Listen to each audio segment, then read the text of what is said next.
How I make my custom lining. One of the first questions that I ask a new customer is, do they want to keep the original lining? And I would say 99% of the people say yes, they want to keep their original lining. There's a lot of attachment to the lining as well as to the fur. Many of my customers have received their coats from beloved family members, aunts, mothers, grandmothers, and even perhaps it was their first major purchase. So they want to preserve those memories, and I do my best to do that. Before I can actually make the backing with the original lining, the top has to be completed. So I need to know exactly how large the backing has to be.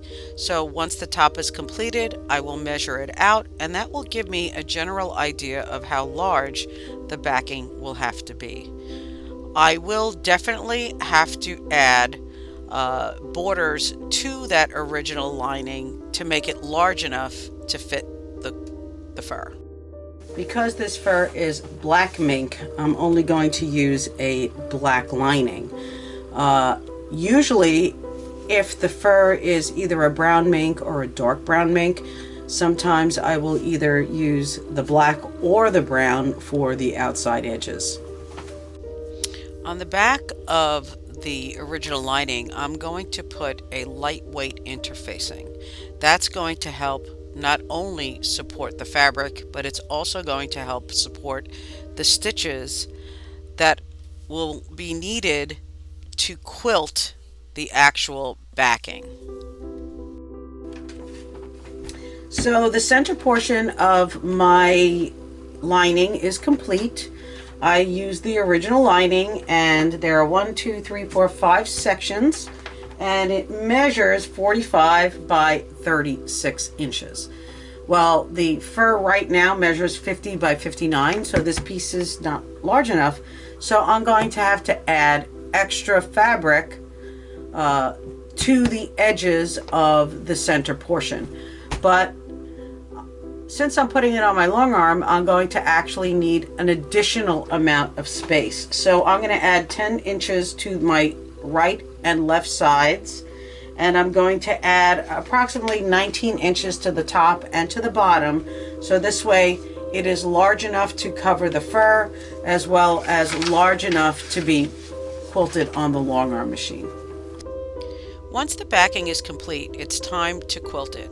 So right now I am putting on my frame the lightweight batting, and once that's set up on the main top bar, I'm then going to set it up on the bottom bar. Once it's in place, I'm going to roll it back and forth a few times, making sure that it's smooth, there's no puckers.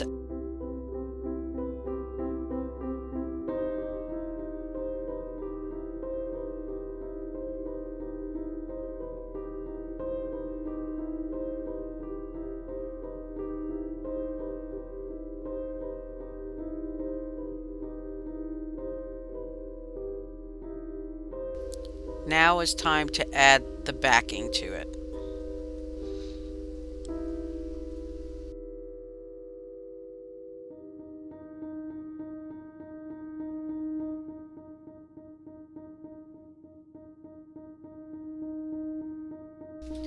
This process is very important because here I have to make sure that it is perfectly straight, because we don't want designs to go crooked. Once it's in place, I'm going to start pinning all the way around, and once it's pinned completely, then we start the quilting process. I'm going to add some fabric on the side to help support the edges, because I want it to be taut but not too taut. So I'm going to use these clips. Just adds a little bit of tension on either side of the backing.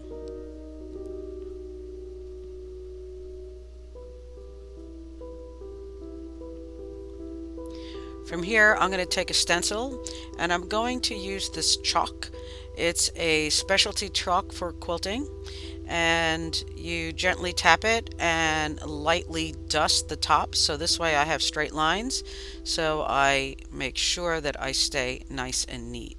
Normally I use my automatic quilter and it will do it automatically, but my automatic quilter was having issues, so I had to do everything manually. So I'm using rulers and round scalloped rulers and straight rulers to complete this quilting design.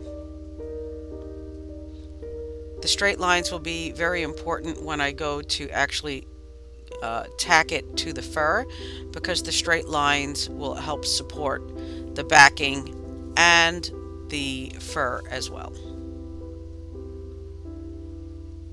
So the top part is done. I'm going to erase it. And you see how easily it comes off.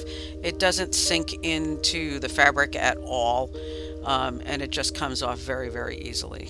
So here I take my straight ruler. I'm going to make sure that I go straight across. Here is the important line, because that's what I'm going to follow when I hand stitch on the fur later, when I attach the backing to the fur. Once that's complete, I'm then going to take my scalloped ruler and continue making the pattern. Okay, so I have completed making the backing.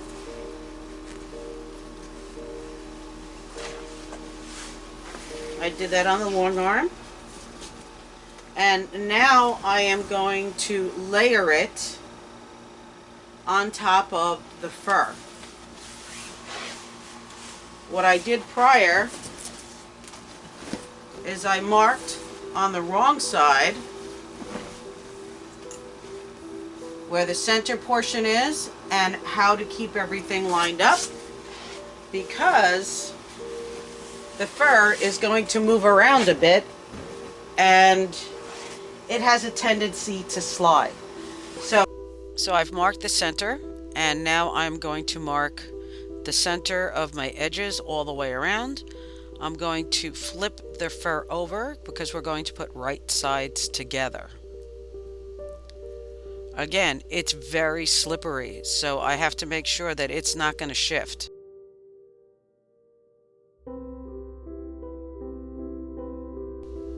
Once the center is marked, I'm going to pin it, and then I'm going to pin it all the way around the edges, making sure that my edges are straight.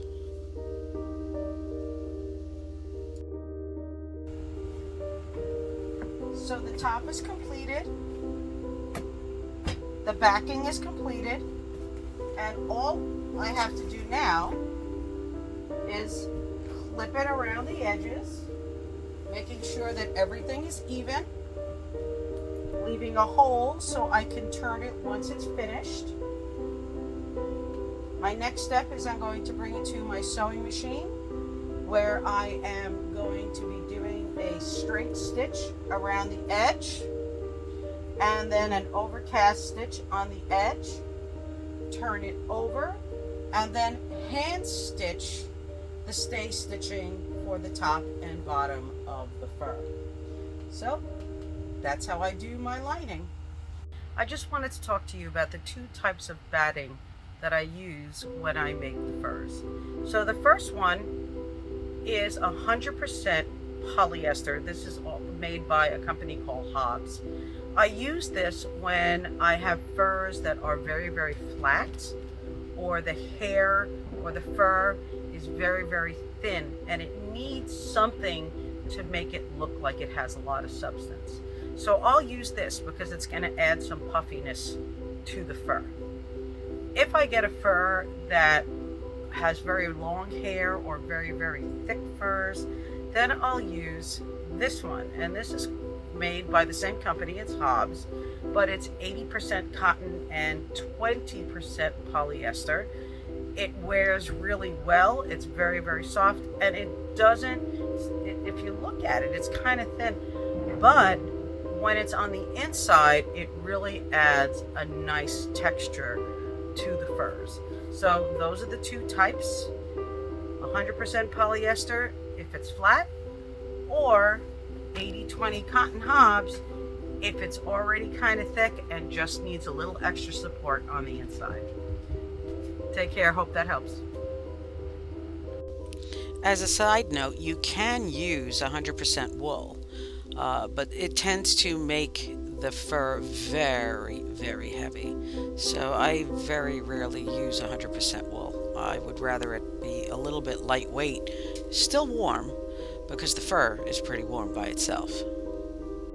It's also important to add that you don't necessarily have to use your own lining. You can use a pre-quilted lining. That removes this whole step, but if you want to preserve your memories, it's definitely well worth it. Come visit us at dinahsquilts.com.